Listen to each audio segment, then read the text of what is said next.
అనారోగ్యాలు కూడా ఎవరికి చెప్పకూడదండి. కుటుంబానికి ఓ వైద్యుడు ఉన్నాడు, నమ్మాం, ఆయనకి చెబుతామండి.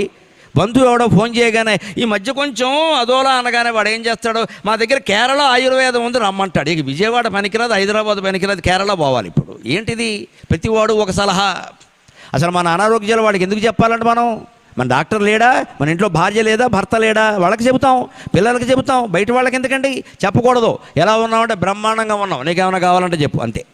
ఇంకా మన జోలికి రాడు. బ్రహ్మాండంగా ఉన్నాం, నా జోలికి రాక నీకేమైనా కావాలంటే చెప్పు. మన బలహీనత ఏమాత్రం మనం బయట పెట్టుకున్నా వాళ్ళందరూ మన నెత్తి మీద ఎక్కుతారు వచ్చి అక్కడ. నో ఫ్రెండ్స్, నో రిలేటివ్స్, అందరూ ఇంతే. అది బయట పెట్టద్దు అసలు. అంతేకాదు ఆ బలహీనతనే, ఆ కష్టాన్నే సూక్ష్మ దృష్టితో జయించవచ్చు.